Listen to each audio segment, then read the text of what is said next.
Class शुरू करते हैं। बिल्कुल, आज सागर सर नहीं रहेंगे। सागर सर ऐसा है कि फिजिकल में गए, है ना? हाँ, उनका भी है। तो अब देखो, सागर 2 बार पीएससी का मेंस दे चुका है ना? लेकिन संघर्ष उसका भी चल रहा है, ऐसा नहीं है। हाँ, वो तुमको पढ़ाने इसलिए आ रहा है कि उसको एक्सपीरियंस है, क्या पढ़ाना है, कैसे पढ़ाना है, इसलिए वो तुम्हें पढ़ाने आ रहा है। एक्सपीरियंस तो है ना? और जो बार बार फेल होता है, एक बात बता देता हूँ, जो जल्दी सक्सेसफुल नहीं होता उससे बढ़िया टीचर कोई नहीं होता।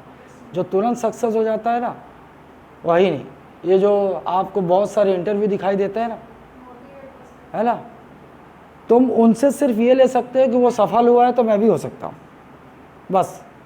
लेकिन एक बहुत बड़ी दिक्कत है उनके साथ, तुम लोग जितने सेलेक्टेड लोगों का इंटरव्यू देखते हो ना, उसमें इक्का दुक्का ही होंगे जो वास्तविकता बताते हैं, वरना वो हवा में उड़ते हैं, हवा में उड़ते हुए बात करते हैं। जैसे मैं तुमको बता देता हूँ, जिससे बिल्कुल भी मेरा इत्तेफाक नहीं है, नीरनिधि नंदेहा अभी का टॉपर, पिछले बार पीएससी का टॉपर रहा, ठीक। मुझे आपत्ति है जो इंटरव्यू में और जो अपनी स्ट्रैटेजी बताई, मुझ में उस पर कड़ी आपत्ति है। कड़ी आपत्ति क्यों है? उसके बहुत सारे कारण हैं। नीरनिधि नंदेहा एनआईटी स्टूडेंट, एनआईटी स्टूडेंट मतलब जाहिर सी बात है, already brilliant amongst brilliant cream, NIT में जो प्रवेश लिया है मतलब ब्रिलियंट है ना? आप स्ट्रैटेजी बता रहे हो अपने हिसाब से, मतलब आप 2 लाख लोगों में कुछ 100 स्टूडेंट, 200-300 स्टूडेंट के लिए स्ट्रैटेजी बता रहे हो, है ना? छात्र तो एक जैसे नहीं होते, छात्र सब अलग अलग हैं। कैसे नीरनिधि नंदेहा की एक ब्रिलियंट छात्र की स्ट्रैटेजी छात्रों पर अप्लाई होगी? ये छात्र तो नहीं सोच पाए। सब लोगों ने यूट्यूब में या इधर उधर या न्यूज़पेपर में नीरनिधि नंदेहा की रिपोर्टिंग या वो देखी। अब हुआ ये कि सारे छात्र, क्या हुआ, अरे वो नीरनिधि नंदेहा ऐसा टॉपर बना, मतलब हम भी ऐसे करेंगे। सबसे बड़ी गलती यही हो गई, सबसे बड़ी गलती यही हो गई। नीरनिधि नंदेहा की तरह सब फॉलो करने की कोशिश करेंगे, नहीं हो पाएगा। 90% छात्र लड़खड़ा जाएंगे, उनसे हो ही नहीं पाएगा, क्योंकि वो अभी ब्रिलियंट है ही नहीं, है ना? उनकी चाल कछुए वाली है, खरगोश वाली नहीं है। खरगोश वाली स्ट्रेटजी तो बता दी आपने, है ना? उनके इंटरव्यू में उन्होंने कहा कि पहले मेंस की तैयारी करो, प्री की तैयारी हो जाएगी। तो ये बता देता हूँ, ये कुछ एक्स्ट्रा ब्रिलियंट छात्र ही कर सकते हैं। मोर देन 95% स्टूडेंट लड़खड़ा जाएंगे, वो पहले मेंस तो पकड़ ही नहीं पाएंगे। पहली बात, उनका बेस स्ट्रॉन्ग नहीं है, उनका बेस स्ट्रॉन्ग नहीं है तो वो मेंस में लड़खड़ा जाएंगे। जो मेंस से लेना है वो ले ही नहीं पाएंगे, ऐसे ऐसे गुजरता चला जाएगा। ये करें वो करें, क्या करें, वो अपना आत्मविश्वास खोते चले जाएंगे। ये होगा 95% ज़्यादा छात्रों के साथ, ठीक। अब कई लोग उन लोगों का इंटरव्यू सुनकर मेरे पास आते हैं, बोलते हैं सर, और कुछ लोगों का इंटरव्यू, सक्सेसफुल स्टूडेंट का इंटरव्यू देखते हैं, प्री और मेंस की कंबाइंड इंटीग्रेटेड तैयारी की मैंने, वो उनका देख लेते हैं और उसके बाद बोलते हैं सर प्री और मेंस कंबाइंड करना है। और मैं मना कर देता हूँ कि मैं नहीं चलाता ये बैच। मैं उस कंसेप्ट पे नहीं चलता कि 1000 स्टूडेंट बैठे हैं, उसमें से 5 एक्स्ट्रा ब्रिलियंट लोग प्री प्लस मेंस कर लें, बाकी लोग मुँह ताकते रहें। उनको पता ही नहीं चलेगा, उनको लगेगा कि नीरनिधि नंदेहा ने इस प्रकार से टॉप किया है, फलाना ने इस प्रकार से टॉप किया है, और तो सब लोग इसी प्रकार से कर रहे हैं, तो हम ही लोग गधे हैं, हमसे नहीं हो रहा है। फिर उनका आत्मविश्वास गिर जाएगा। मोर देन 50% तो आत्मविश्वास गिरा के फिर तैयारी छोड़ देंगे, 1 साल में छोड़ देंगे। बाकी जो है संपन्न है भाई, कोई चारा नहीं है, पैसे घर से वित्तीय रूप से मजबूत हैं, तो बार बार फीस दे के तरह तरह के कोचिंग भटकते हैं, है ना? तो मैं बता रहा हूँ 3-4 कोचिंग कर डालते हैं लोग लगातार हर साल। जिनके पास पैसा है कर सकते हैं, सब तो नहीं कर सकते, है ना? बामुश्किल मुझे लगता नहीं है कि 5% ज़्यादा से छात्रों के घर में या तो अलाउड होगा या तो बार बार पैसा देंगे, बार बार कोचिंग कर, ये नहीं होगा, ठीक। अब भाई एक कॉमन स्ट्रैटेजी क्या होगी, जो चाहे तेज छात्र हो उस पर भी अप्लाई हो, चाहे सामान्य हो उस पर भी अप्लाई हो, चाहे कमज़ोर छात्र हो उस पर भी अप्लाई हो। वो ये है कि सबसे पहले वो प्री की तैयारी करें। प्री की तैयारी करने से क्या होता है कि वो विषयों से भली भांति परिचित हो जाएगा, भले पूरे विषय नहीं, लेकिन प्री के सिलेबस तो आधे हैं ना, उधर आधे मेंस के सिलेबस से भी परिचित हो जाता है, उन विषयों से भी परिचित हो जाता है, और उनको अच्छी तैयारी की है तो उसका बेस स्ट्रांग हो गया है ना। अब बेस स्ट्रांग हो चुका। निश्चित तौर पर मेंस की तैयारी करने से प्री में लाभ होता है, ये बात भी बिल्कुल सत्य है। सत्य कैसे है मैं तुमको बता देता हूँ। यहाँ सत्य इसलिए है कि कोचिंग जो आज तक जो कोचिंग जिस तरह से चलती है उनके हिसाब से सही है, मेरे हिसाब से नहीं है। कोचिंगें जिस पैटर्न पे चलती हैं उनका ये होता है कि मार्गदर्शन, तैयारी कराने के हिसाब से कोचिंगें नहीं चलती हैं, वो चलती हैं मार्गदर्शन के हिसाब से। मतलब हमने कुछ ये सिलेबस आपका ख़त्म कर दिया, आपको पढ़ा दिया, अब आपको मार्गदर्शन दे दिया हमने, अब आप उन विषयों में घुसो, तैयारी करो और सेलेक्ट हो, है ना। जिस दिन सेलेक्ट हो गए उस दिन क्रेडिट लेने कोचिंग सबसे पहले आगे होगी, ये हमारा गौरव है। लेकिन स्टूडेंट को तैयार करने में और केवल मार्गदर्शन दे के छोड़ देने में अंतर होता है। 1000 लोग बैठे हैं, स्टूडेंट को मार्गदर्शन दिया तो वो मार्गदर्शन बामुश्किल 5% ब्रिलियंट छात्रों ने पकड़ा, है ना, क्योंकि वो ब्रिलियंट है, वो कर लेते हैं। बाकी छात्र क्या होगा, वो फड़फड़ा जाएंगे, आत्मविश्वास कम हो जाएगा और वो फिर दोबारा कोचिंग करते हैं, फिर पढ़ रहे हैं, फिर दोबारा कोचिंग कर रहे हैं, यही चलता रहता है उनका। तो मैं एक पहली बात, मैंने कोचिंग के स्वरूप को बदलने की कोशिश की 2017 से। मैं मार्गदर्शन पे यकीन नहीं रखता, क्योंकि मुझे ये पता है कि क्लास में 100 बच्चे हैं, उसमें से इक्का दुक्का ही होंगे जिनको जो मार्गदर्शन से कर सकते हैं। बाकी लोगों को एक पुश की ज़रूरत होती है, मतलब रोज़ पकड़ पकड़ के खींच के लेके चलो, है ना। ये बाकी छात्र ऐसे ही होते हैं। कोचिंग की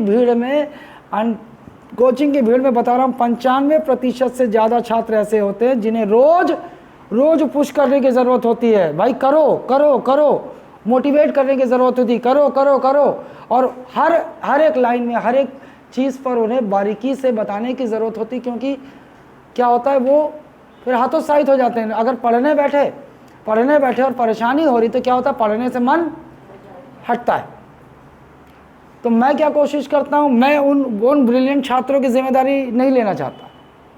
अगर तुमको मैं समझाने में, तुमको पढ़ाने में सक्षम हो रहा हूँ तो वो अपने आप हो रहा है, उसे मुझे ध्यान देने की ज़रूरत नहीं। मुझे ध्यान देने की उसकी ज़रूरत है जो क्लास में बैठा हुआ, जो सामान्य और कमज़ोर पृष्ठभूमि के छात्र रहे, उनका बेस कमज़ोर है।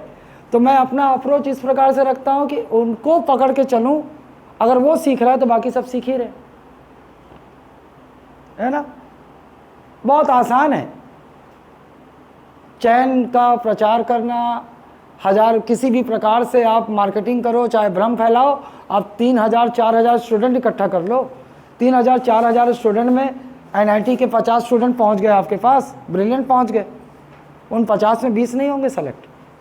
3000 4000 स्टूडेंट पढ़ाओ आप, उसमें से NIT के स्टूडेंट 50 एडमिशन ले लिए, उसमें 20-30 NIT के स्टूडेंट सेलेक्ट नहीं हुए तो कौन होगा? बाकी लोग कहाँ गए? आपने उन क्रीम स्टूडेंट के चयन का श्रेय लेकर और 5000 स्टूडेंट प्रचार से फांस लिए। लेकिन जो उस 5000 के अगर स्टूडेंट पढ़ा रहे हो आप, 5000 में ब्रिलियंट केवल बामुश्किल 100 हैं, 23 छात्र। 4990 सामान्य और कमज़ोर पृष्ठभूमि के छात्र उस प्रचार में गए हैं। उनका क्या हुआ? उनका श्रेय कौन लेगा? तो मैं उस पर विश्वास नहीं करता। मैं बाजार की चालाकी समझता हूँ, इसलिए मेरी कोशिश होती है। कहा होगी नोनी?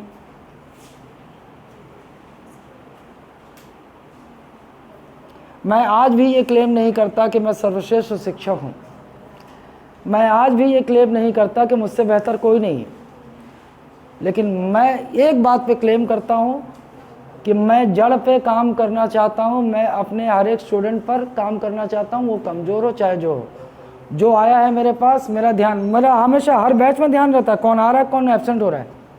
मुझे पता होता है कि कौन इरेगुलर है, कौन रेगुलर है। और कुछ समय बाद तुम सभी लोगों के नाम मेरे ज़बान पे होंगे। सारे बैच के स्टूडेंट का नाम मुझे पता होता है, और मैं तुमको तुम्हारे सिर्फ नाम से बता दूंगा कि किसका टेस्ट में ग्राफ नीचे जा रहा है, किसका ऊपर जा रहा है। तुम लोगों को लगेगा कि मैं टेस्ट ले लेता हूँ, मुझे पता नहीं होता। मुझे पता होता, तुमको एहसास हो जाएगा। मुझे पता होता, क्या रे तू नीचे क्यों जा रही, तू ऊपर जा रही, बढ़िया, तू नीचे क्या जा रही, क्या समस्या है तेरे, और तेरा ग्राफ तो उठ ही नहीं रहा है, ऐसा पता रहेगा मेरे को, सबका ग्राफ मेरे को पता रहेगा, है ना। तो बहुत सीधी सी बात है, मैं कोचिंग उस तरह से नहीं चलाना चाहता। उस तरह से चलाना बहुत आसान है, पैसा कमाना भी आसान है। चालाकी से मार्केटिंग करो, चालाकी से प्रचार करो, भीड़ इकट्ठा करो। सबसे पहले कोचिंग का मकसद होता है भीड़ कैसे इकट्ठा हो, क्योंकि जब भीड़ आएगी तो भीड़ के साथ स्टूडेंट, ब्रिलियंट स्टूडेंटों की संख्या ज़्यादा होगी, है ना। और वो आज नहीं 2 साल 3 साल 4 साल में सेलेक्ट होने ही होने, है ना। और वो सेलेक्ट हो जाएंगे, उनका फोटो दिखाओ और 5000 स्टूडेंट अट्रैक्ट कर लो, और इतने भीड़ आ रही है तो सब ब्रिलियंट आएंगे ही, वो तो होने ही होने। 4990 स्टूडेंट को कौन पूछेगा, उनके विफलता का भी श्रेय तो आपको लेना होगा, वो विफल हुए, ये क्यों नहीं बता रहे हो। तो मैं ये नहीं कहता कि तुम सब सेलेक्ट हो जाओगे, मैं जिनको पढ़ाऊंगा सब सेलेक्ट हो जाएंगे। मैं आनंद कुमार की तरह सुपर 30 वाला मार्केटिंग का गेम नहीं खेलूंगा, है ना। सारे क्रीम छांट लूँ, 1000 स्टूडेंट बटोर लूँ, उसमें क्रीम टेस्ट लूँ, क्रीम छांट लूँ और उसमें से बताऊँ उसको पढ़ना जो मालूम है ये क्रीम है, ये होने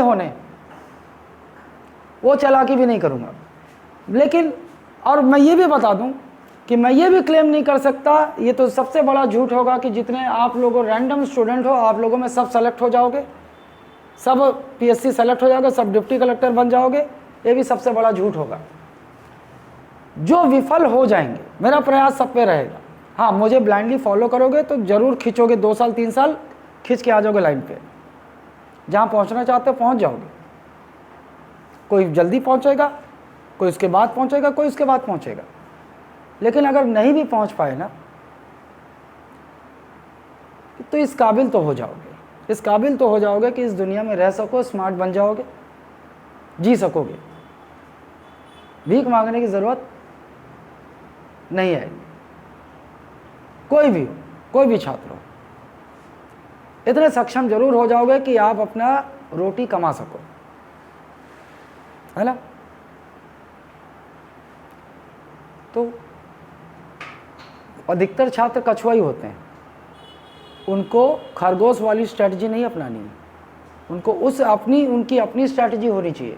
और तुम लोगों को स्ट्रैटेजी नहीं पता तो सामान्य स्ट्रैटेजी जो सब पे अप्लाई होती है मैं बता रहा हूँ।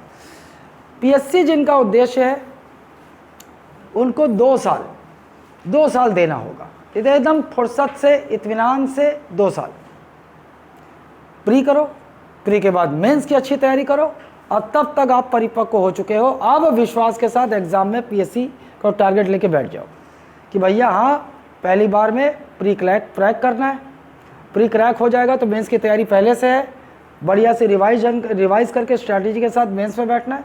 खुदा ना खास्ता किसी भी चरण में, मान लो 2 साल आपने तैयारी की है, आप विश्वास के साथ बैठो, खुदा ना खास्ता प्री में गच्चा खा गए या प्री क्वालिफाई हो गया मेंस में गच्चा खा गए, डरने का नहीं है, सिविल सेवा है ना, हलवा तो नहीं है, हलवा नहीं है। उसके बाद बाकायदा 2-4 दिन दुख मनाओ, दुख होगा जरूर, मैं ऐसा नहीं बोलता दुख ना मनाओ, अरे होगा, साला इंसान पैदा हुए हो, दुख होगा।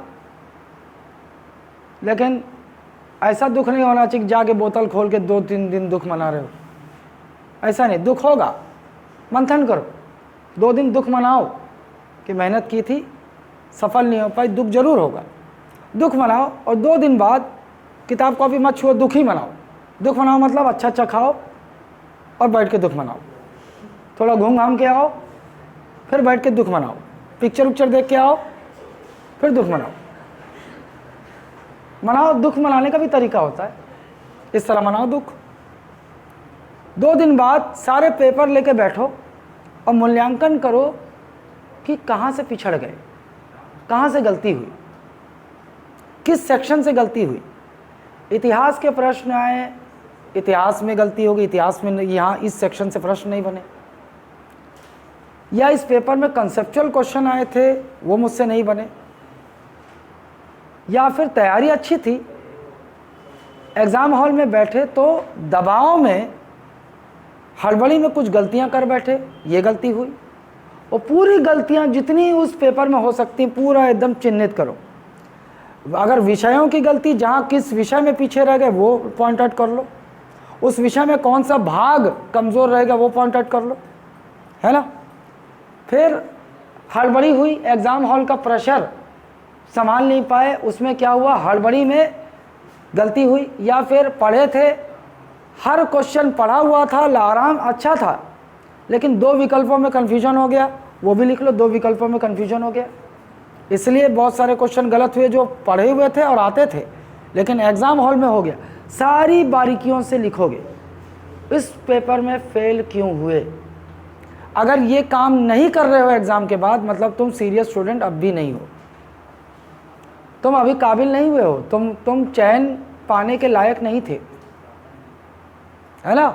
लेकिन उस विफलता के बाद बैठे हो और पूरा एनालिसिस कर रहे हो, 1-2 दिन भिड़ कर एनालिसिस किया कि इस पेपर में गलती कहाँ हुई, किस वजह से पिछड़े, वो पूरा लिख लिए सारे। 1 नंबर 1 तो भाई कौन कौन से विषयों के प्रश्न नहीं बने वो गलती लिख ली, विषयों में कमजोरी लिख ली, और विषय में भी अच्छा था तो विषय में कौन सा पार्ट कमजोर रह गया जहाँ से क्वेश्चन आया नहीं बना, वो सब लिख लो डिटेल।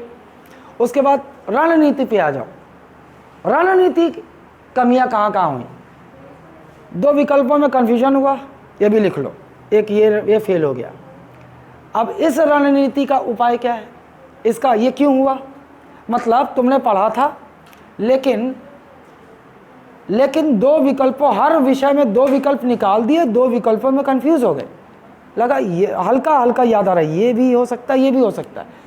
अब इसका समाधान क्या है, ये क्यों हुआ, ये हुआ, इसका उपाय है कि प्रॉपर रिवीजन नहीं हुआ, प्रॉपर रिवीजन की कमी, पहली गलती निकल के सामने आ गई, प्रॉपर रिवीजन नहीं हुआ, इसलिए पढ़ने के बावजूद सवाल वो आता था, इसके बावजूद गलत हो गया। क्यों, क्योंकि विकल्पों में दुविधा होने लगी, कंफ्यूज होने लगी। इसका एक ही उत्तर होता है कि प्रॉपर रिवीजन की कमी। चलो अब ये प्रॉपर रिवीजन कैसे होगा, ये तो अब तब तक जान ही जाओगे, पहला हो गया। दूसरा, एग्जाम हॉल में गए, तैयारी अच्छी की है, लेकिन वहाँ पर दबाव सहन नहीं कर पाए। कैसे, दबाव बहुत तरह से होता है ना, देखो एक दबाव कैसा होता है, एक दबाव ऐसा होता है कि तुम लोग अपने ऊपर एक एक्स्ट्रा प्रेशर डालते हो। दबाव कैसे आता है एग्जाम हॉल में, देखो निकालना ही है, ये वाला निकलना ही चाहिए, मतलब एक गलती हो रही है, क्या गलती हो रही,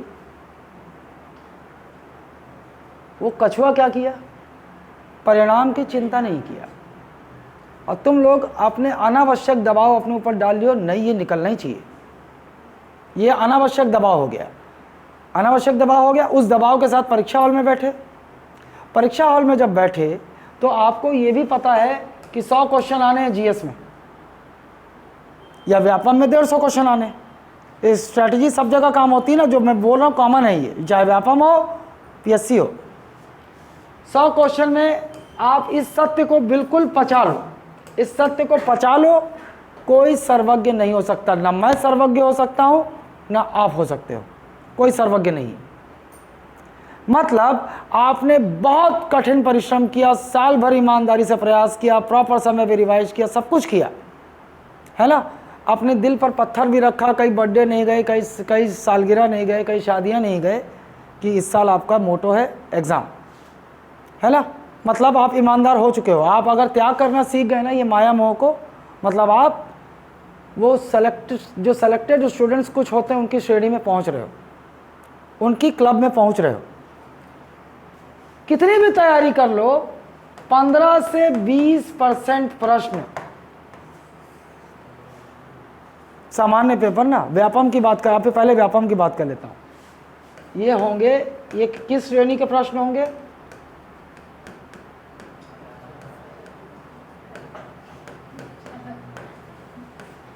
ये मैं कहता हूं इसे, मैं इन प्रश्नों को कहता हूँ अचानक भयानक। ये अचानक नज़र आते हैं और आपको उम्मीद नहीं रहती कहाँ से आया, किधर से आया। और ये भयानक इसलिए क्योंकि ये 90% से ज़्यादा स्टूडेंटों को डराता है, ये है ना। कुछ नहीं करना, डरो मत इससे। इस सत्य को जान लो कि कोई भी पेपर हो, कितना भी सड़ा गला वाला एग्ज़ाम हो, 15 से 20% प्रश्न अचानक भयानक ही होते हैं। वो आपको डराने के लिए ही होते हैं, समझ जाओ। जो डर गया वो मर गया। नहीं डरना। तैयारी की है आपने, ईमानदारी से प्रयास किया है, पढ़े हो, डरो मत, है ना। ये डराने के लिए ही है, डरो मत, कुछ नहीं। आगे पहला चीज़ ये ध्यान रखना। दूसरा,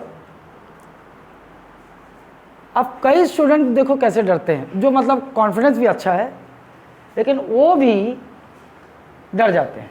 कैसे डरते हैं? पेपर शुरू किया, पहला दूसरा तीसरा ऐसे ही प्रश्न है,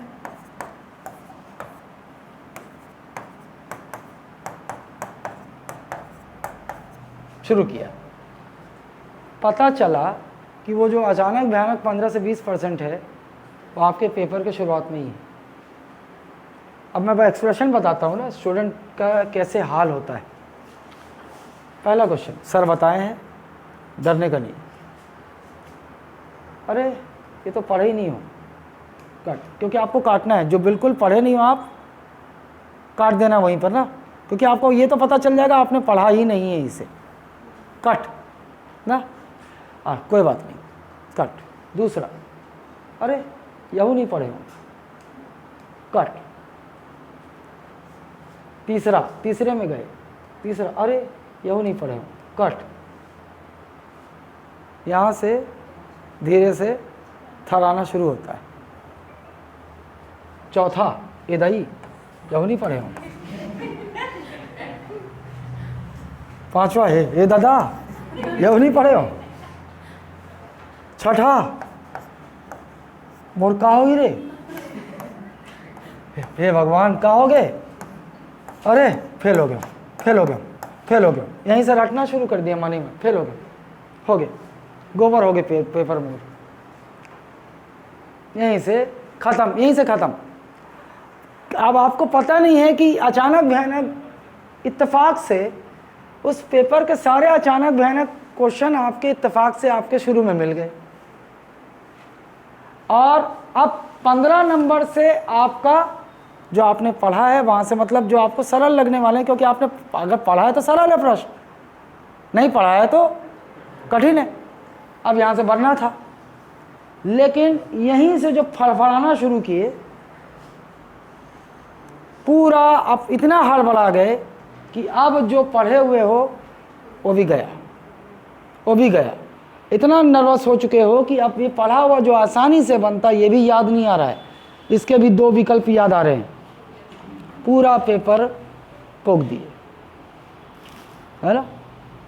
ये भी एक चीज़ होता है, नहीं डरना, नहीं डरना। तैयारी किया हो ना, अरे 10 प्रश्न निकल जाए, 15 प्रश्न लगातार ना बने, नहीं डरना, डरने का नहीं। अच्छा, ये समझ गए आप। और पीएससी का अभी का जो 2 साल हुआ है पेपर, अभी का ना, तो बता देता हूँ मैं। इस पीएससी के जो अभी 2 साल में पेपर हो रहे हैं, इसमें 30% से ज़्यादा अचानक भयानक मिलेंगे। ज़्यादा अचानक भयानक मतलब पढ़े ही नहीं हो, है ना। 30% से ज़्यादा मिलेंगे, तब तो हो गया। तब तो आधे लोग तो वही फड़फड़ा जा रहे हैं, नहीं फड़फड़ाना भाई। कितने में हो गया? 44% सामान्य वर्ग का, मेरे ख्याल से 43 या 44% में हो गया, है ना। तो क्यों हुआ भाई, क्यों हुआ? क्योंकि पेपर का स्तर ही वैसा था। अब लोग एक और गलती करते हैं जो भी तुम्हें नहीं करनी चाहिए। शुरुआत की हो, अभी से अपने गांठ बांधते जाओ। कुछ लोग ना सेट पैटर्न, जो कट ऑफ, पिछला कट ऑफ सुन लेते हैं कि भाई फलाना पेपर था, फलाना पेपर में इतने % पे हो जाता है ना। ये सुन लेते हैं। जैसे व्यापम का आजकल जो चल रहा है, व्यापम का क्या चल रहा है आजकल, जो टॉपर है वो यहाँ पे रहता है, 76 से 77% टॉपर हो जाता है ना यहाँ तक, और सामान्य वर्ग वो मानता है कि भाई 72% से ऊपर होगा तभी कोई चांस बनेगा। ये व्यापम। हाँ भाई, अभी जो स्तर आ रहा है ना उसमें अगर पोस्ट कम है तो देखो पोस्ट के हिसाब से भी सोचना पड़ता है। 500 पोस्ट है तो भाई 72% यदि टॉपर का आ रहा है मतलब पेपर का स्तर अच्छा है, लेकिन 72% से नीचे जाएगा, 500 लोगों को लेना है ना, नीचे जाएगा। लेकिन मान लो वहीं पर 10 पोस्ट है केवल और टॉपर का 72% आ रहा है मतलब 70% में क्लोज हो जाएगा ज़्यादा से ज़्यादा, है ना। तो एक समझदारी ये भी होनी चाहिए, पोस्ट के हिसाब से कट ऑफ जाएगा। पेपर अगर मान लो व्यापम का आपने ये कट ऑफ सेट कर लिया कि इतने में ही होना है ना, और पेपर वास्तव में व्यापम का भी बहुत टफ आ गया, बहुत टफ आ गया।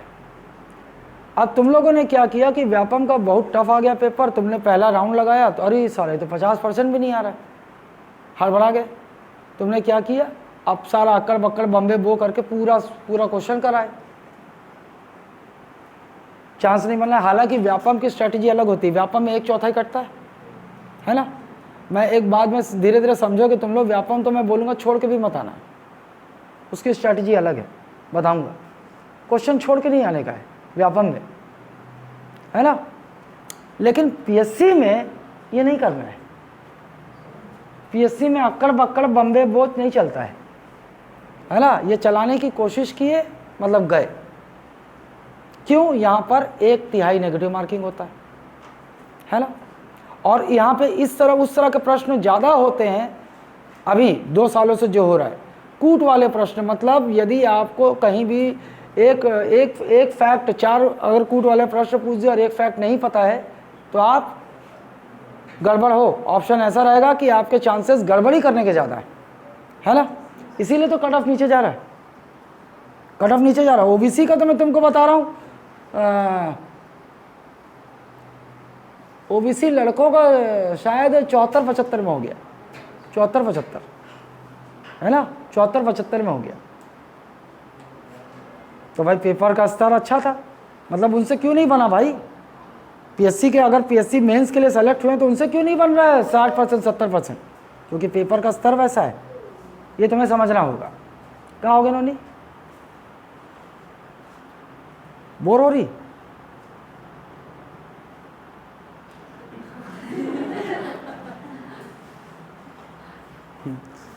ये मेरी बाई है, मैं इसको जानता हूँ।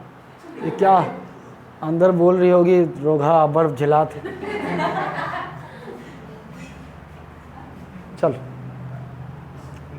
तुम लोग और नॉन सीरियस है अभी, उसको मैं बनाने की कोशिश कर रहा हूँ, लेकिन तुम लोग इधर ध्यान दिया करो। उसके लिए घर की मुर्गी दाल बराबर वाला है, ठीक है। टेस्ट 2 कैसे होगा, ये दूर कैसे होगा, टेस्ट दोगे। वीकली टेस्ट तुमको कभी पेपर में ये वाला कट ऑफ वाला पेपर मिलेगा तुमको, है ना। कभी तुमको ये व्यापम का ही 65% कट ऑफ वाला पेपर मिलेगा तुमको, कभी 60% कट ऑफ वाला पेपर मिलेगा तुमको।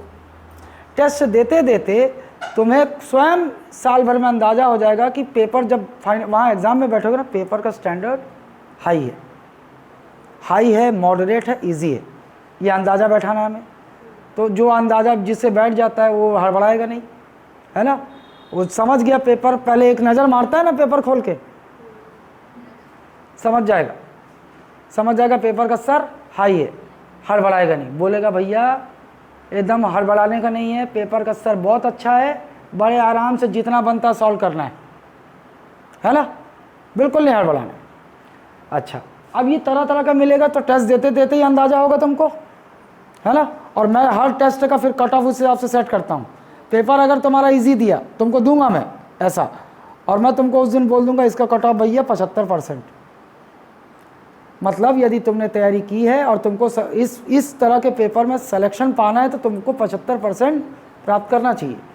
और तुम सब लोग फिर क्लास से पता चला 75% सब पा रहे हो, मतलब पेपर का स्तर ईजी है। लेकिन अगर एक सप्ताह का पेपर लिया, पता चला कि 60% प्राप्त करना मुश्किल हो रहा है, समझ जाओगे पेपर का स्तर हाई है। हड़बड़ाने का नहीं है, क्योंकि 60% में यहाँ हो जाएगा। एक ये बहुत सारे स्टूडेंट ये एनालाइज नहीं कर पाते, और ये एनालाइज क्यों नहीं कर पाते मैं बता देता हूँ। टेस्ट नहीं देते। मेरा वीकली टेस्ट आपको एक चैलेंज लेके रोज करना है। आप भले तैयारी ना किए हुए हो, मान लो किसी कारणवश आपने नहीं पढ़ा है और आप उस वीकली टेस्ट से गायब होना चाह रहे हो, मत होना। अगर तुम उस वीकली टेस्ट से गायब हो रहे हो किसी कारणवश, मतलब तुम अपना गड्ढा खुद खोद रहे हो, तुम पीछे हट रहे हो। पीछे हट रहे हो मतलब टेस्ट से डर रहे हो। और अगर नहीं भी तैयारी किया तो टेस्ट दो, क्या होगा? ज़्यादा से ज़्यादा बेइज्जती होगा, है ना? क्या होगा? बेइज्जती होगा। कुछ लोग सोचेंगे अरे क्या नंबर लाई है, तो ऐसी है, मेरा इतना है उसका इतना है। क्या फ़र्क पड़ता है? जो पढ़ने वाला छात्र होता है ना, वो दूसरे क्या सोचेंगे इसकी परवाह करेगा तो हो चुका हो। उसको अपना देखना है, उसको अपना वही खरगोश वाली चाल धीरे धीरे चलनी है ना, उसको चलना है। तो इस बात को ध्यान रखना। टेस्ट दो। अगर मान लो तुम्हारा उतना मन नहीं कर रहा है ना, टेस्ट दो, देखो कैसे मन करेगा। क्योंकि मैं ही बांटता हूँ पेपर लेके। तो जो नए हो ना, तो पहले 3 दिन मैं तुमको पकड़ूंगा, तुम्हारे अलग तरीके से पकड़ूंगा तुम्हें। क्यों भाई नंबर क्यों नहीं आ रहा है, और कोशिश करो, ये वो सुझाव दूंगा। पहले 3 महीना तुमको बता देता हूँ, मेरा स्ट्रैटेजी अलग रहता है। मैं तुमको सुझाव दूंगा। मुझे लगा कि लगातार इसका नंबर कम आ रहा है तो मैं तुमसे बात भी करूँगा, तुमको बोलूँगा फ़ोन लगाना आज। फिर तुमसे बात करके मैं तुम्हारी कमज़ोरी जानूँगा, क्या हो रहा है, कहाँ गड़बड़ हो रहा है। उसके बाद तुम्हें उपाय बताऊँगा, और जो उपाय बताऊँगा आँख मूंद करके फॉलो करना, है ना। ये कलर नहीं है, ये कलर नहीं है, ये एक्सपीरियंस से सफ़ेद हो गया है, ठीक है। तो मैं तुम्हें बताऊंगा, और जो बोलूँ उसको आंख मूंद करके फॉलो करना शुरू कर देना, है ना। आ जाओगे, खिस्तान के मैं ले आऊँगा। 3-4 महीना 5 महीना लगेगा, खिस्तान के ले आऊँगा। तो जो मैं कहूँ वो मानना, और जो मैं कहूँ नहीं करना मतलब नहीं करना। फिर धीरे धीरे काम करना शुरू कर देना, नहीं करना है। और जो करने बोलूँ वो धीरे धीरे आपको वो करना है ना। विश्वास करना मेरे ऊपर। हालांकि शक्ल विश्वास करने लायक लगती नहीं है, लेकिन करना, है ना। जो बोलूँ वो करना, धीरे धीरे। मैं तुम्हारी जिम्मेदारी लेना चाहता हूँ। मैं दुनिया को ये बताना चाहता हूँ कि शिक्षक वो होता है जो एक कमज़ोर छात्र को भी पकड़ के, उसका हाथ पकड़ के खींच के ले आए ऊपर। शिक्षक वो होता है। मार्केटिंग करके ये दुनिया भर का आभा मंडल बुनते हैं, वो शिक्षक नहीं, वो व्यापारी हैं। हालांकि ये कोचिंग मैंने भी खोली, पैसे के लिए खोली, बिना पैसे की दुनिया नहीं चलती। लेकिन मैं पैसे के लिए कुछ भी करने को तैयार नहीं हूँ, है ना। मैं जिम्मेदारी लेना चाहता हूँ, हर एक स्टूडेंट की जिम्मेदारी लेना चाहता हूँ जो मुझ पर विश्वास करके यहाँ आया है। वो चाहे कमज़ोर रहा हो पहले, चाहे पहले से तेज़ रहा हो, चाहे सामान्य पृष्ठभूमि का रहा हो, ठीक है। सबका अपना अपना स्ट्रैटेजी है, हर एक छात्र अलग होता है। हर एक छात्र को मैं ऑब्जर्व करता हूँ, हर एक छात्र की अलग अलग स्ट्रैटेजी हो सकती है। उससे बात करूँगा, उससे बताऊँगा। जो अच्छा चल रहा है मतलब कॉमन स्ट्रैटेजी का पालन कर रहा है, वो अच्छा चल रहा है मतलब वो आगे बढ़ रहा है, सही चल रहा है। जो अच्छा नहीं चल रहा है मतलब उसको देखना पड़ेगा कि कहाँ से क्यों ऐसा हो रहा है। पढ़ने का मन नहीं कर रहा तो भी मेरे से बात करो, बताऊँगा। और फिर ईमानदारी से बताना, सब पूछूँगा कौन है ना, पड़ोस में रहता है कि दूर रहती है। ईमानदारी से, वो पर्सनल रहता है ना। जब तुम मुझसे फ़ोन पे बात करोगे तो वो व्यक्तिगत होता है, वो किसी को नहीं पता होता। तो तुम अपनी समस्याएं मुझसे शेयर कर सकते हो। फिर मैं तुम्हें उपाय बताऊंगा, लेकिन मानना भी। बोलूँगा ब्रेकअप मतलब ब्रेकअप, है ना। क्योंकि मैं समझ जाऊँगा कि इसके अब कोई विकल्प नहीं रहा यहाँ, तो ब्रेकअप, संबंध विच्छेद ही ज़रूरी है ना। फिर मैं बोलूँगा नहीं भाई चल सकता है गाड़ी, तो मैं तुमको बताऊँगा शेड्यूल टाइट करने और अवॉइड करने बोलूँगा, कुछ चीज़ें अवॉइड करो। लेकिन मेरा पहला सुझाव यही होगा, नहीं अबे सालों उस गली में जाओ मत जिस गली में खतरा है। इसका मतलब ये फालतू लफड़े में ना पड़ो तो अच्छा है। इस देखो, मैं ये नहीं कहता, लेकिन ना वो बस बहुत कम लोग रहते हैं जो दो नाव पे सवारी कर सकते हैं। उधर भी प्रेमिका प्रेयसी चल रहा है, प्रेमी प्रेयसी, इधर पढ़ाई भी चल रही है। ऐसा बहुत रेयर लोग होते हैं, वरना होता ये है कि 90% से ज़्यादा छात्र दो नाव की सवारी करने में डूब जाते हैं। वो उधर की ओर ज़्यादा रह जाते हैं और इधर से जाते हैं। मतलब क्या होता है, फोकस, दो अलग अलग चीज़ों पर फोकस लगा पाना बहुत मुश्किल होता है। फिर उस गली में बहुत सारे चोचले हैं, बाबू खाना खाया, सोना खाना खाया, बाबू क्या कर रहा है, सोना क्या कर रहा है, बाबू याद आ रही है, बाबू आज घूमने चलते हैं, बाबू आज खाने चलते हैं। वो क्या है, डिस्ट्रैक्शन है।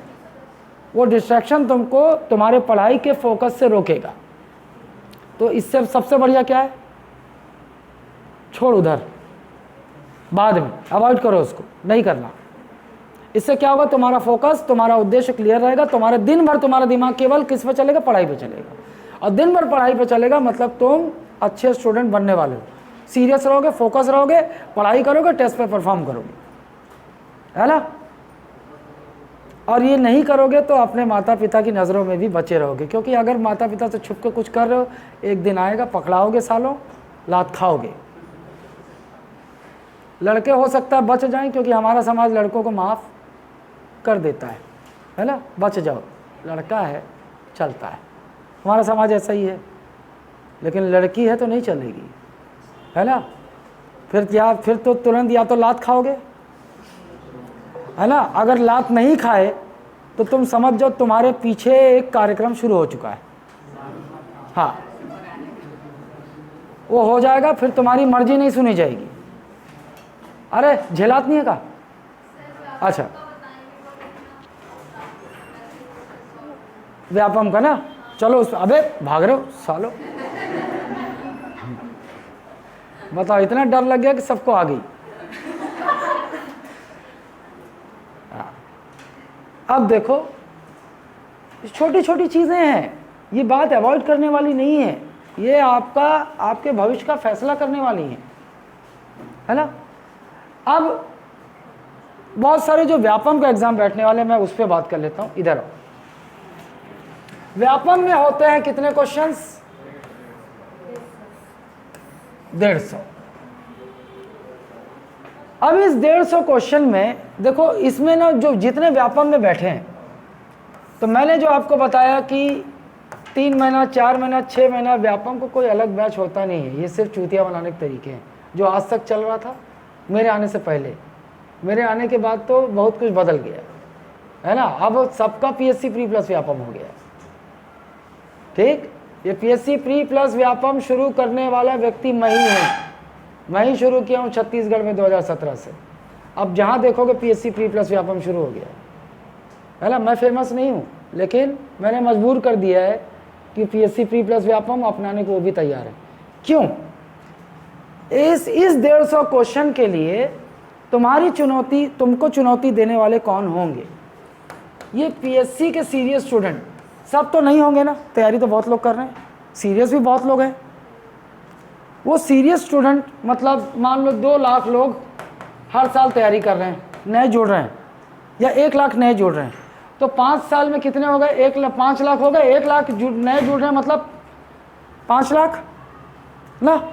इस 5 लाख में मैं ये गारंटी के साथ बोलता हूँ 50% फालतू हैं, फालतू, एकदम फालतू। ये बिलासपुर क्यों गए पता है? मौज करने। घर में इधर पाबंदी रहता है, वहाँ अकेले रहेंगे, है ना। अकेले रहेंगे तो वहाँ कौन देखने वाला है? बियर चला थे, दारू चला थे, गांजा चला थे, लड़कीबाजी चला थे। और लड़कियाँ भी ऐसा जाती, लड़काबाजी करने वो भी जाती हैं, ये भी बता देता हूँ, है ना। ये 50% फालतू हैं, उनसे तुम्हारा कोई मुकाबला है ही नहीं। वो सिर्फ कोचिंग की भीड़ बढ़ने गए, पैसा देने गए, ठीक। ये फालतू हैं। मतलब 2.5 लाख लोग सीरियस, 2.5 लाख सीरियस अभी नहीं है, ये भी सीरियस नहीं है ना। इनमें 2.5 लाख लोगों में 1 लाख लोग ये सही स्ट्रैटेजी से पढ़ते ही नहीं। ये ना, ये ऐसे हैं 2 दिन पढ़ रहे हैं, 4 दिन मौज कर रहे हैं, 4 दिन किताब ही नहीं खुल रही। सोच जरूर रहे हैं पीएससी करना है, व्यापम करना है, लेकिन ये वो जैसे पढ़ा एक स्टूडेंट को होना चाहिए वैसे नहीं है। 2 दिन पढ़ रहे हैं, 4 दिन किताब नहीं खुल रही, है ना। और ये पूरी तरह से इंगेज है बर्बादी की लाइन में, गांजा, दारू, लड़कीबाजी, लड़काबाजी, ये इसमें इंगेज है और टाइम पास करने गए, मौज करने गए। और ये जो 1 लाख हैं, ये मिक्स ब्रीड हैं, ये 2 नाव वाले हैं। ये चाहते हैं कि हम तैयारी भी कर लेंगे, गर्लफ्रेंड भी संभाल लेंगे, सब कुछ कर लेंगे। तो इनका ऐसा होता है 2 दिन पढ़ेंगे और 4 दिन एक ये भी कॉम्पिटिटर नहीं बचे। कितने, ये हर साल की बात नहीं कर रहा हूँ, ये मैं 5 साल में इकट्ठे हुए पीएससी के स्टूडेंट की बात कर रहा हूँ। 5 से 10 लाख के बीच रेशो है, मैं 5 लाख मान के चल रहा हूँ। ये अब इस 1.5 लाख में तुमको मैं अब ऐसी बात बोलने वाला हूँ, इस 1.5 लाख में 1 लाख लोग ये कर सकते थे, ये स्टूडेंट कर सकते थे, लेकिन ये 1 साल बाद तैयारी छोड़ने वाले, 1-1.5 साल बाद, 2-3 साल तैयारी एग्ज़ाम देंगे, तैयारी छोड़ने वाले। ये वो है जो टॉपर की स्ट्रेटजी, टॉपर जो है ना, टॉपर की स्ट्रेटजी फॉलो करने की कोशिश करते हैं, लेकिन इनसे हो नहीं पाएगा क्योंकि ये ब्रिलियंट नहीं रहे, सामान्य पृष्ठभूमि के रहे हैं और ये वो करने की कोशिश कर रहे हैं जो इनके प्रवृत्ति में है नहीं। मतलब ये चाहते हैं, कर सकते थे, लेकिन नहीं करेंगे क्योंकि इनको सही समय पर सही सलाह नहीं मिली या सही तरीके से ये पढ़े ही नहीं। 1 लाख ये कैंसिल हो गए, बचे कितने, 50,000 छात्र। बहुत ज़्यादा है आंकड़ा वैसे। 50,000 छात्रों में 40,000 छात्र ये है तो कछुआ, लेकिन इनको बहुत हड़बड़ी है। इनको लगता है कि सब कुछ बहुत आसानी से हो जाना चाहिए, नहीं होगा। ये आधे अधूरे तैयारी के साथ हमेशा एग्ज़ाम में बैठेंगे, सोचेंगे कि सेलेक्ट हो जाए, ये नहीं होंगे। और जो आधा अधूरा तैयारी के साथ एग्ज़ाम में बैठता है वो देख लेना तुम अगले एग्ज़ाम में भी आधा अधूरा रहेगा। मतलब ये थोड़ा सा मेहनत करके बहुत ज़्यादा रिजल्ट की उम्मीद कर रहे हैं, ये भी तुम्हारे मुकाबले में नहीं।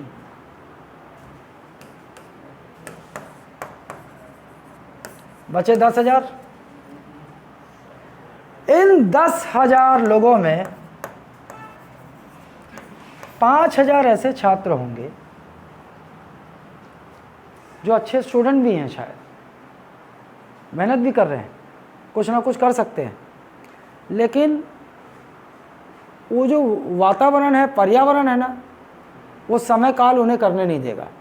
कैसे नहीं करने देगा? कोई वित्तीय रूप से परेशान है, कोई घर के माहौल से परेशान है, लेकिन उसके पास इतना पैसा नहीं है कि वो अलग रह के तैयारी कर सके। कोई वही गलती जो कर बैठे इस उम्र में, बाबूश होना, उससे परेशान है, दिल टूट गया, ब्रेकअप हो गया, है ना, कुछ इस तरह के, मतलब वो कोई ना कोई अड़ंगा उनके आड़े आ रहा है, ये बाहर हो गए। अब बचे कितने? 5,000। ये अच्छे स्टूडेंट हैं। अच्छे स्टूडेंट मतलब ये लगे रहेंगे कहीं ना कहीं। पीएससी के स्टूडेंट हैं, तैयारी कर रहे हैं, सीरियस स्टूडेंट हैं। 5 साल में इकट्ठे हुए 5,000, छन के कितने बचे? यही हैं।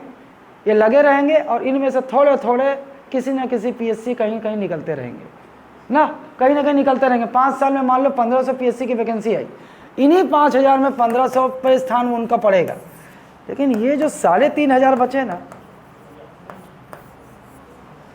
ये बेचारे प्रयास तो कर रहे हैं, अच्छे स्टूडेंट है, सीरियस स्टूडेंट है, लगातार भिड़े हुए हैं। ये कहाँ जाएंगे? ये बैठ जाएंगे व्यापम में। कहाँ बैठेंगे? नौकरी चाहिए, ये बैठेंगे व्यापम को। कोई भी पटवारी का एग्ज़ाम, ये जो एग्ज़ाम है ना, क्योंकि ये वैसे स्टूडेंट हैं जिनको 4-5 साल हो चुका है सिविल सेवा की तैयारी करते।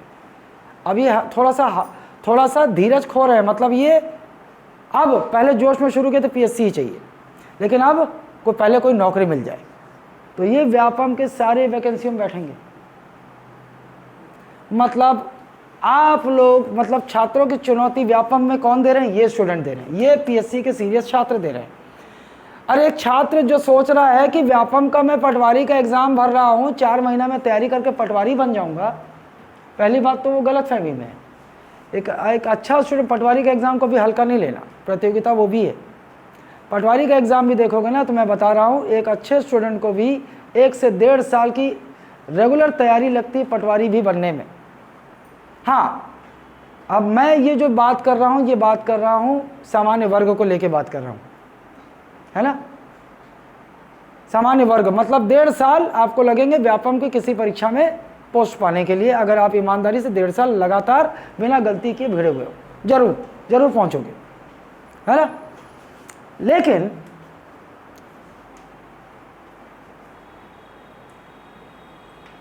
चार महीना 6 महीना इस चक्कर में इसमें बहुत सारे स्टूडेंट कर सकते थे, लेकिन हुआ क्या, गलत शुरुआत से हतोत्साहित हो गए और वो अपने आप को पहचानने की बजाय अपने आप पर शंका करने लगे।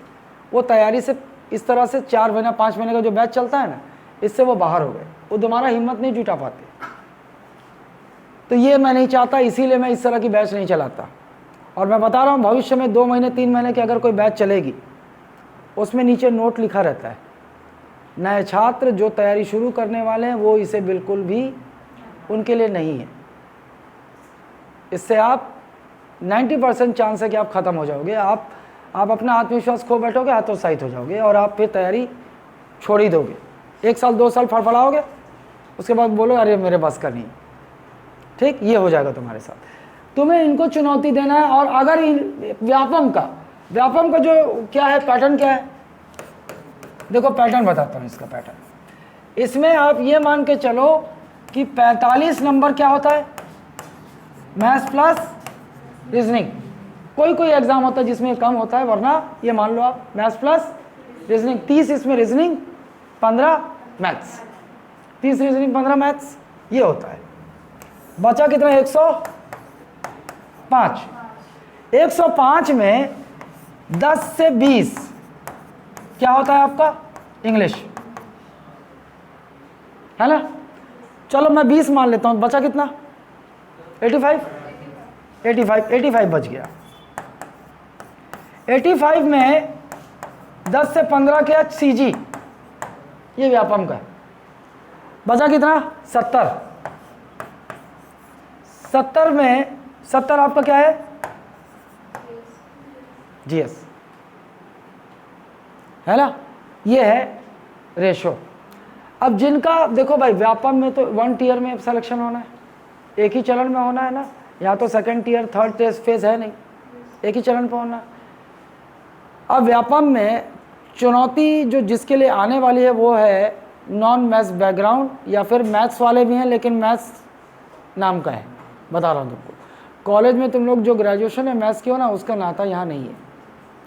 ये नाता तो असल में है 9th 10th के मैथ्स का जो तुम पढ़े हो, 8वीं 9वीं 10वीं, लेकिन असल में 8वीं 9वीं 10वीं जैसा गणित नहीं, उसका थोड़ा अप्लाइड पार्ट है ये।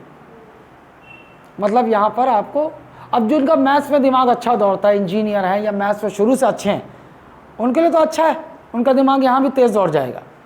लेकिन जो मैथ्स से डरते रहे हैं, जिनका मैथ्स कमज़ोर रहा है, या फिर उसके 10वीं के बाद नॉन मैथ्स बैकग्राउंड के हो गए, मतलब उन्हें विशेष कार्य करना होगा यहाँ करना होगा, क्योंकि भाई यहाँ तो एक एक नंबर से लिस्ट से बाहर हो जाओगे आप। तो मैथ्स, अच्छा रीजनिंग तो आर्ट्स वाला हो, कॉमर्स वाला हो, ये सब, ये आप ईमानदार हो ना पढ़ाई में, यहाँ तकलीफ नहीं फेस करोगे। रीजनिंग ऐसा टॉपिक है, हो जाएगा। यहाँ फंसते हैं, जो 15 वाला मैथ्स है ना, यहाँ बहुत लोग फंसते हैं। और लेवल अच्छा हो रहा है व्यापम का, इसका स्टैंडर्ड बढ़ा रहा है वो मैथ्स का भी। पहले नॉमिनल रखता था, लेकिन थोड़ा स्टैंडर्ड बढ़ा रहा है। इसका मतलब ये है कि इस पे बढ़िया से आपको काम करना है, तो वो चिंता मत करो, ये यहाँ चलेगा, इत्मीनान से चलेगा। और पहली बार में नॉन मैथ्स बैकग्राउंड का पहली बार में गणित पे पकड़ आएगा भी नहीं। कितने लोग नॉन मैथ्स बैकग्राउंड को 10th के बाद नॉन मैथ्स बैकग्राउंड, है ना? मतलब ये है कॉमर्स और आर्ट्स वाले हो आप लोग, बायो। इसका मतलब ये है कि मैथ्स पे आपको उचित और बेसिक से लेकर धीरे धीरे काम करने की ज़रूरत है। लेकिन फिर भी अगर आपका मैथ्स डरते रहे हो, आप स्कूल में कमज़ोर रहा है, अति कमज़ोर रहा है, तो भी आप सीखोगे। लेकिन पहला जब राउंड यहाँ कोचिंग का चलेगा आप नहीं सीख सकते। मतलब आप सीखोगे, पकड़ नहीं आएगा। आपके साथ एक घटना होगी। घटना कैसे होगी? जब आप सीख रहे हो ना, जब आप वीकली टेस्ट दोगे, आपने काम भी किया है, ईमानदारी से किया है, जैसा बोला जा रहा किया जा रहा है, लेकिन साला जैसे टेस्ट में सामने मैथ्स का क्वेश्चन आएगा, दिमाग ब्लैंक, भूल जाओगे अरे साला करना क्या है। ऐसा पहले आप इससे गुजरोगे, घबराना नहीं। ये पहले तुमको बता रहा हूँ, तुम पहली बार में तुम सीखोगे तो ज़रूर, लेकिन वो पकड़ कॉम्पिटिटिव एग्ज़ाम वाली मैथ्स में नहीं आएगी। ये बात मैं अच्छी तरह से जानता हूँ। इसीलिए कोई भी स्टूडेंट जिसका मैथ्स कमज़ोर है, वो ये मत सोचो कि तुम्हारा 15 महीना बीत जाएगा तो फिर तो तुम मैथ्स पकड़ नहीं आया तुम्हारा ख़त्म। नहीं, ऐसा नहीं होगा, है ना? मैं बनिया की तरह नहीं सोचता। मैथ्स आप दोबारा करोगे, सबके लिए ओपन होता है। आप मैथ्स दोबारा करोगे, किसी भी बैच में जब मैथ्स चलेगा ना, आप सबको आप जानकारी हो जाएगी। आप जाओगे, चाहे आप मालवीय नगर में चल रहा है, आपको इन्फॉर्मेशन आई मैथ्स शुरू हो रहा है, जाओ। यहाँ बैच पे किसी में मैथ्स शुरू हो रहा है, वहाँ सीटें हैं, वहाँ जाओ, मैथ्स करो, जुड़े रहो।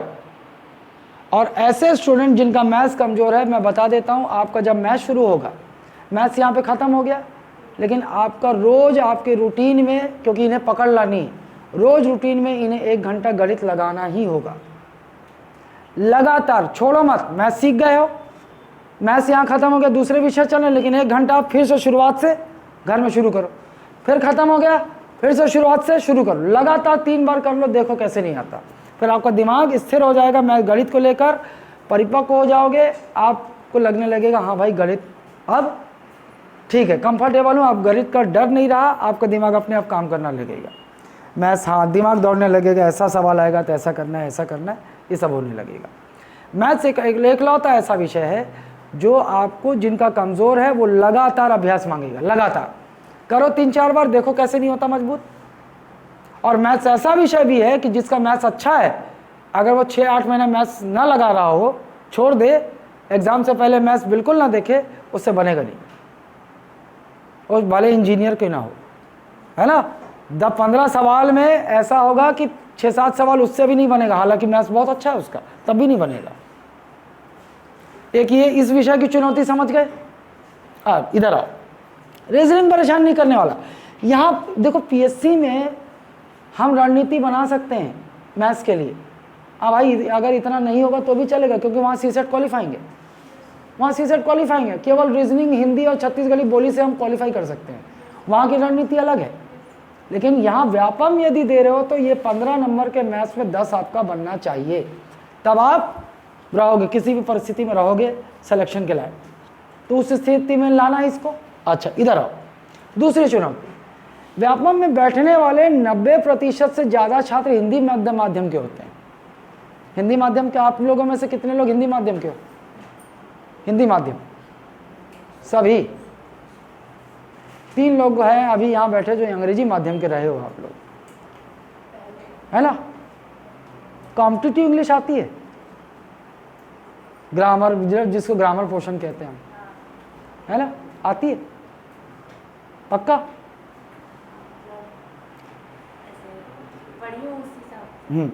अब जो स्कूल में पढ़े थे सामान्य ग्रामर था, सामान्य the cat is dash the table, preposition भरो, क्या भरोगी?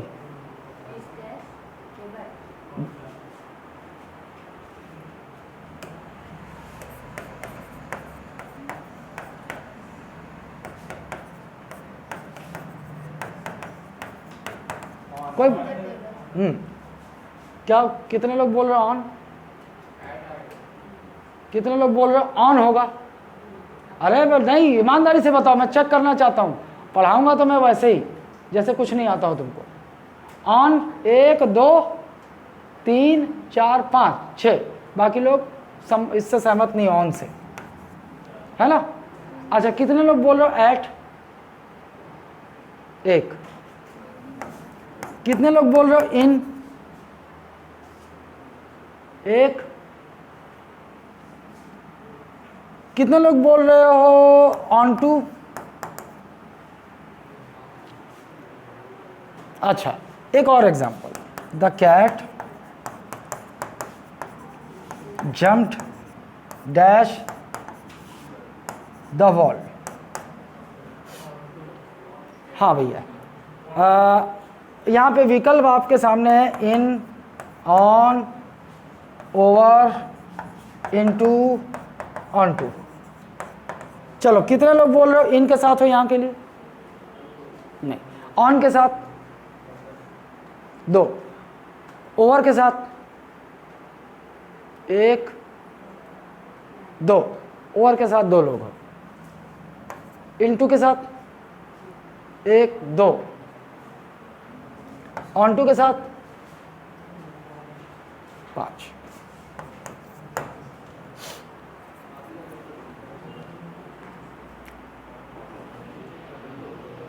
अब मैं अंग्रेजी का स्तर जान गया। मतलब ये है कि अगर 20 क्वेश्चन इंग्लिश का आता है ना, हिंदी माध्यम के छात्र अक्सर क्या करते हैं, इसको ना नेग्लिजिबल मान के चलते, बोलते हैं 4-5 बन जाए काफ़ी है, 4-5 बन जाए काफ़ी है, यही सोच के चलते हैं। मैं बता रहा हूँ तुमको। लेकिन अगर आप उस 20 नंबर के इंग्लिश को, अगर आपने 20 अंग्रेजी सीख ली है और आप यहाँ पर 12 से 14 पहुँच गए, मतलब सामान्य अवस्था में आप 7 नंबर ऊपर पहुँच गए इंग्लिश को लेके, कितना डिफरेंस पैदा होगा 7 नंबर से? 7 नंबर आपको 5000 रैंक से सीधे टॉपर में जाकर बैठा देगा, टॉपर में जाकर बैठा देगा। 7 नंबर का वो वैल्यू है। तो यहाँ पर अंग्रेजी भी सीखनी होगी, बाकायदा कॉम्पिटिटिव इंग्लिश, बारीक बारीक चीज़ें जहाँ कॉम्पिटिटिव इंग्लिश में और कुछ भी ऐड होते जाते हैं, वो सीखना है। इसको लोग छोड़ देते हैं, इस पर काम करना होगा। ठीक, वैसे बता दो आंसर, ये सही है, ये सही है।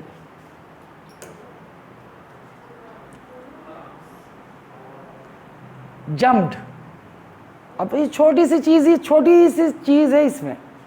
देखो, किसी सतह पर कोई किसी चीज़ की स्थिति बतानी हो तो ऑन। द कैट इज का मतलब स्थिति बताने के लिए होता है, लोकेशन। इज है, बिल्ली कहाँ है? बिल्ली टेबल पर है। पर मतलब टेबल की सतह के ऊपर है। तो the cat is on the table, है ना। एक कुआं है, अब वहां the cat is dash the well, well कुआं, वो वहां है, तो हम क्या बोलेंगे? The cat is in the well, in the well. उसकी स्थिति का है, वो कुएं के अंदर वहां है। इन द वेल, अंदर, अंदर। ये अंदर का मतलब ये अंदर नहीं होगा, ये टेबल है। The cat is dash the table, और ऑन ऑप्शन में नहीं, क्या होगा? अंडर, अंडर, किसी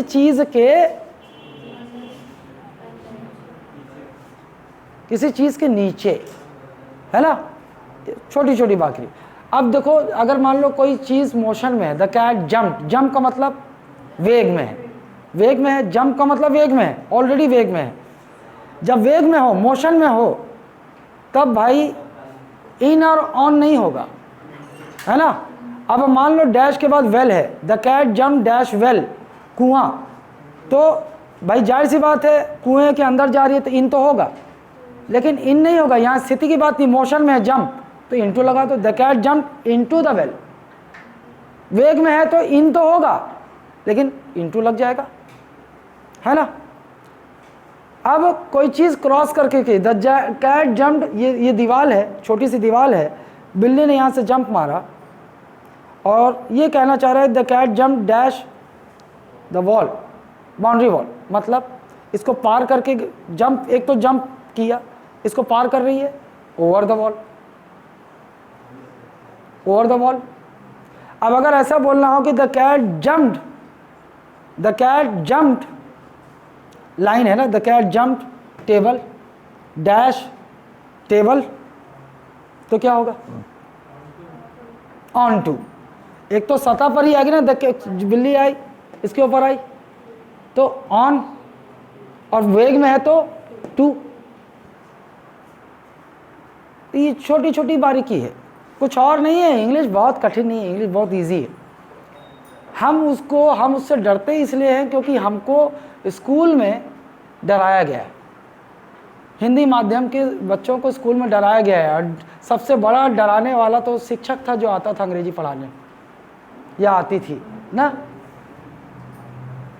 अगर हिंदी माध्यम में हो तो, अगर मान लो सरकारी स्कूल में पढ़े हो तो और खतरनाक पढ़े होगे, है ना। कुछ नहीं, मतलब लल्लू बन के बैठो, जीरो बन के बैठो, सीखो। कोई विषय अगर नहीं आता ना, मैं सिखाऊंगा, सीखोगे, वहां से सीखो, परिपक्व हो जाओगे। ये हो गया जीएस। ये किसी भी कोई भी फील्ड का हो, जीएस जो है ना, ये कर लोगे, बिल्कुल कर लोगे। बस वही ईमानदारी से रोज पढ़ाना और टेस्ट देना, है ना। जीएस तो ये कोई भी विषय हो, मैं किसी को भी लाइट नहीं लेता, लेकिन वो जो जीएस है ना, उसमें तो आधे समय मेरा ही थोबड़ा देखोगे, लगभग आधे समय मुझे ही देखोगे। तो मैं इतना विश्वास रखता हूँ कि जीएस तुम्हारा बहुत मजबूत हो जाएगा। वो जो पीएससी के छात्र हैं ना, वो जो और बड़े बड़े इंस्टीट्यूशन से हैं, तो उनसे भी आगे निकाल दूंगा। ये अब स्ट्रैटेजी पे आते हैं, सॉल्व करोगे तो यहां पर कट ऑफ क्या होता है, कट नहीं, ये नेगेटिव मार्किंग होता है 1/4। मतलब 4 क्वेश्चन गलत करोगे तो 1 क्वेश्चन सही क्वेश्चन गया, बैलेंस कर देगा ये। इसका मतलब ये होता है भाई, हमने पेपर सॉल्व किया 150, हमने देखा कि भाई ये नॉर्मल कट ऑफ वाला है, मतलब 70% प्लस वाला कट ऑफ है इसका पेपर। मतलब 70 मतलब कितना चाहिए होगा, कितना नंबर चाहिए होगा 150 में 70%? 150 से 15 नंबर हुआ ना, 10%, 30% है 45, 105 चाहिए। 150 में 105 चाहिए, है ना। मान लो आपको लगता है कि हाँ भाई ये वाला पेपर 105 मुझे सिलेक्शन के लिए चाहिए, इतना चाहिए। पहला राउंड गए आप, पहला राउंड मतलब जैसा मैं टेस्ट का सॉल्व करने का तरीका बताता हूँ, पहला राउंड मतलब कंफर्म आंसर। पहला राउंड आपका कंफर्म आंसर होना चाहिए। पहला राउंड टिक कर लो, क्वेश्चन पेपर में कंफर्म, बिल्कुल कोई तुक्का नहीं, कुछ नहीं, एकदम कंफर्म, हाँ यही है। उसके बाद सीधे ओएमआर पे आओ, ओएमआर फिलअप करो ध्यान से, हाँ भाई पहले का ये उत्तर, ये ओएमआर फिलअप कर लो। सेकंड राउंड पे गोला लगाते चलोगे, पहले राउंड में जहाँ जहाँ तुमको पढ़े हो लेकिन दिक्कत है, मतलब थोड़ा तुमको डाउट है, ये है कि ये है, वो ऐसे क्वेश्चन को गोला लगाते चलोगे पहले राउंड में।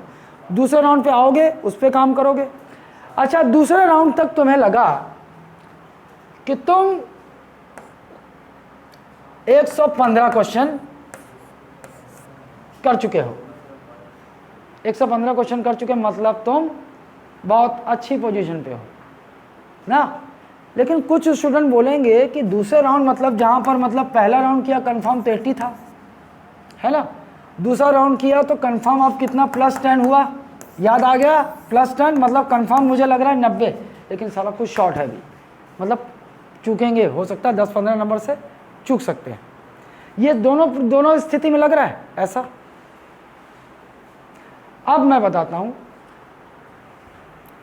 आप लोग जब पहले राउंड में चलोगे तो क्रॉस तो करोगे ना जो बिल्कुल हवा नहीं लग रहा है, और जहां 2 विकल्पों पे उत्तर उसको क्रॉस कर दो। जैसे दूसरा मतलब पढ़ा हुआ है, पता है मेरे को, अभी याद नहीं आ रहा है कंफर्म कौन सा, 2 निकाल लिया हूं मैं, ये 2 में ही है कोई आंसर। ऐसे क्वेश्चन में गोला लगा लोगे, दूसरे बार आओगे कंफर्म याद आ गया तब तक तो बढ़िया, दूसरा क्वेश्चन सॉल्व करते जाओ, गोला लगाते जाओ। दूसरे राउंड का मतलब यही होता है। फिर वेट मत करना, आखिरी में करोगे, क्वेश्चन सॉल्व हो गया ना, हाँ ये कंफर्म है, यही उत्तर है, दूसरे का प्यार से भर लो, भरते जाओ, दूसरे राउंड में भरते जाओ। अब ये स्थिति आ गई, और आपको इधर कितना बचा है, इस स्टूडेंट के पास कितना क्वेश्चन बचा, 35, इस स्टूडेंट के पास कितना क्वेश्चन बचा है, 60 ना, 60। कोई मतलब ये दूसरे राउंड के बाद भी 90 में है, ये दूसरे राउंड के बाद भी 90 और दूसरे राउंड के बाद 115 में ना।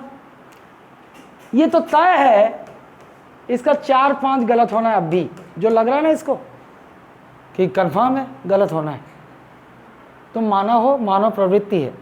एग्जाम हॉल में गलती वो समझ में आएगी एग्जाम हॉल से निकलने के बाद, ए दई कैसे हो गए, है ना, मतलब इतना अच्छा रही मूर्खता गलती कैसे हो सकती मेरे से, ऐसा तुमको आभास होगा। 1-2 वहीं पता चलेगा, 2-4 घर पहुँचते पहुँचते याद आएगा, ऐसा होता है। तो इसके साथ भी होगा ऐसा, तो इसके साथ भी होगा। मतलब ये वास्तविकता में कहाँ पहुँच रहा है और ये कहाँ पहुँच रहा है। अब अगर ऐसे देखो तो शॉर्ट कितना हो रहा है, वो देखो कितना हो रहा है शॉर्ट, वो लगभग सेफ है लग रहा है उसको। लेकिन आप इतना एग्जैक्ट मूल्यांकन नहीं कर पाओगे एकदम, अभी शुरू किया ना तैयारी, इतना एग्जैक्ट मूल्यांकन आपसे संभव ही नहीं होगा। वो एक्सपीरियंस चाहिए 3-4 साल का, तब इतने एग्जैक्ट मूल्यांकन पहुंचोगे। और ये तो बहुत दूर हो गया है ना, 20 नंबर शॉर्ट। मेरी स्ट्रैटेजी कहेगी कि ये 35 नंबर छोड़ा हुआ है, मतलब 20% अचानक भयानक भी होगा। 15 प्रश्न ऐसा है जहां पे दुविधा थी इसको, लेकिन अभी भी सेकंड राउंड में इसको याद नहीं आ रहा है, इसको लग नहीं रहा है, विश्वास नहीं आ रहा है, इसलिए वो टिक नहीं किया अभी तक, OMR फिलअप नहीं किया ना। ऐसे क्वेश्चन को ये स्टूडेंट जब पहली बार पढ़ा था ना, तो जो लगा था ना इंस्टिंक्ट, यही उत्तर होगा। पहली बार लगता है ना चारों विकल्प देख के यही होना चाहिए, दिल कर रहा है यही है। ऐसा डॉट लगा के रखोगे ना, छोटा सा डॉट, जो दिल पहली बार बोला था। 15 क्वेश्चन बिना सोचे समझे गोला भर के आ जाओ। मतलब इसने पूरा कितना कर लिया, कितना अटेम्प्ट कर लिया, 130।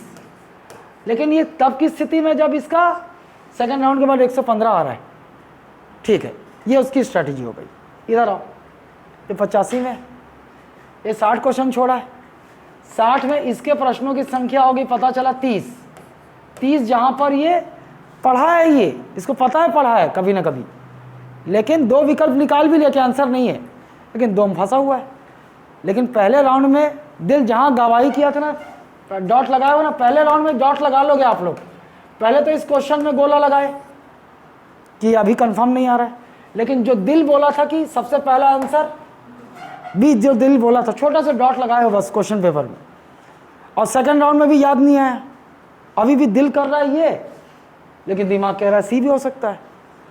कुछ नहीं करना है, जो डॉट जहां लगाए हो ना, ये 30 क्वेश्चन में पूरा ध्यान से भर के आ जाना। तो 90 + 30 कितना हो गया, ये इतना कराया, वो उतना कराया। ठीक, ये जो मैं अब ये बता रहा हूं, इसको मैंने बोला कि ये 15 गोला कर दे, और इसको मैंने बोला वो 30 जो दिल कह रहा है वो करके आना। व्यापम में बोलो ना, PSC मत जाना, व्यापम। मैं तुमको बता दे रहा हूं, अगर पढ़ाई की हो ईमानदारी से, वो टॉपिक, वो क्वेश्चन, वो टॉपिक पढ़े हो और तुम्हारा दिल बोला था ये है, यहाँ चांसेस जानते हो 50-50 रहते हैं। बोला 50 सही 50% गलत। फायदा होगा कि नुकसान होगा? 50 क्वेश्चन यदि सही हुआ, एक क्वेश्चन का 2 नंबर, मतलब 15 में से 7 सही हुआ तो 14 नंबर मिला।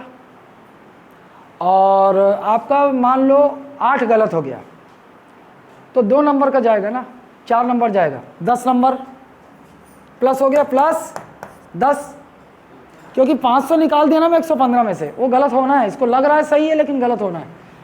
कितना आ गया ये इसके लिए? अच्छा, इसका कितना आ गया?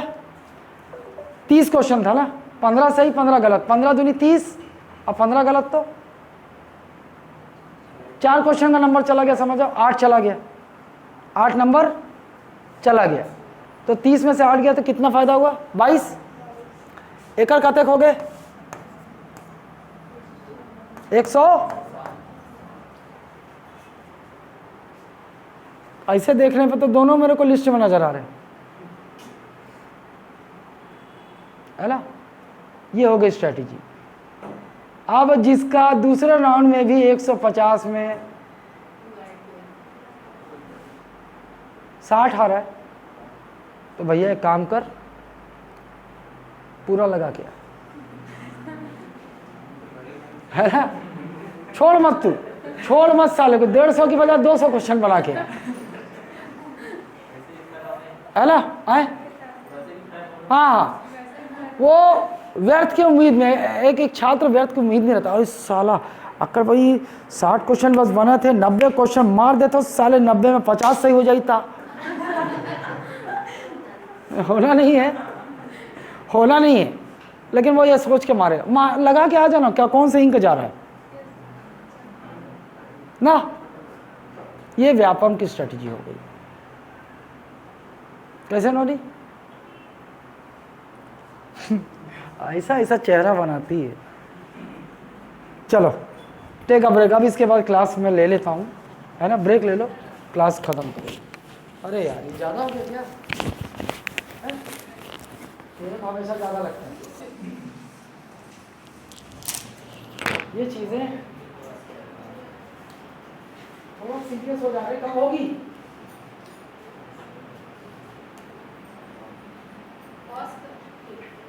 अरे क्लास होगा ना वो अलग है। अरे तो बंद ही नहीं हुआ।